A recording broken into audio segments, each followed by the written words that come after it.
Јас сум доцент доктор Весна Боповска, деканка на правниот факултет при Меѓународен универзитет Визион од Гостивар.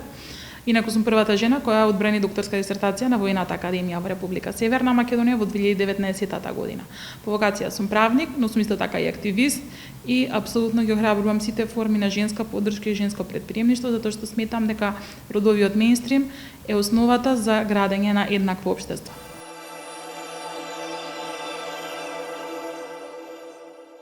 Образованието е женска професија, но менаџирањето во образование, посебно во високо образование, за жал не е предоминантно женска професија.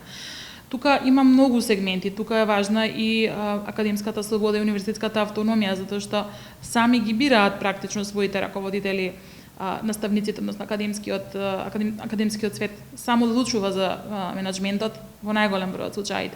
Но сепак не достигаат жени на декански позиции, на ректорски позиции, проректорски позиции, генерални секретари. Има многу повеќе жени во образование како вработени во образование, но многу помалку на менаџерски позиции. И веројатно тука треба да се запрашаме и каде е женската солидарност и женската поддршка, затоа што немало ни многу кандидати дури. Мислам дека на последните избори за ректор на УКИМ како најстар универзитет немаше ниту една жена кандидат за ректор, што исто е симптоматично. Но во секој случај мислам дека кај нас е уште некако стереотипно однесувањето дека менаџерските позиции се подразбираат братоварска и кошула со бели јаки.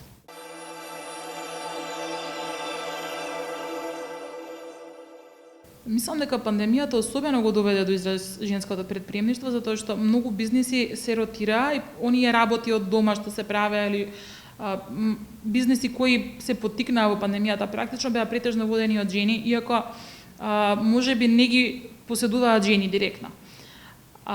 Родовиот јас во менаџментот и во претприемништвото постои и тоа е случај за жал не само кај нас, туку и во светот.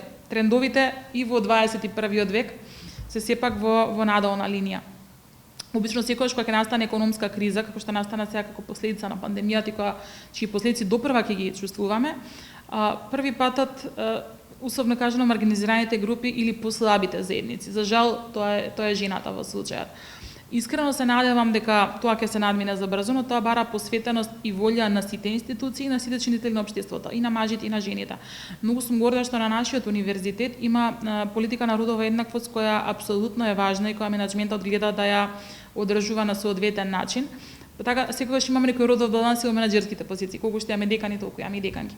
Значи битна е практично политичката волја, битна е и сенсот на менаџерите или на собствениците на бизниси за таквите практики да ги охрабруваат и да ги поттикнуваат, за да создадат средина која е охрабрувачка за жените кои работат и кои треба да се стимулирани практично во водењето на бизнис, да се направи една возможувачка околина која е важна. И тоа е прашање не на поединци, туку на целото општество, на општествен консенсус.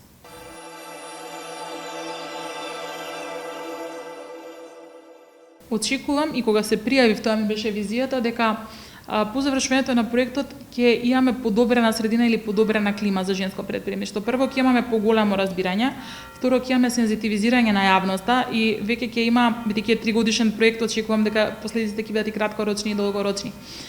Очекувам дека ќе стане поприродна или поприфатлива сликата на жени претприемачи и дека ќе се направи една мрежа каде што жените претприемачи ќе се поттикнуваат една со друга и ќе се охрабруваат, но ќе има и peer-to-peer процес. Значи оние жени кои ќе стекнат определено искуство или кои ќе се искристализираат како претприемачи во процесот, ќе им помогнат на други жени понатаму да продолжат на истиот пат.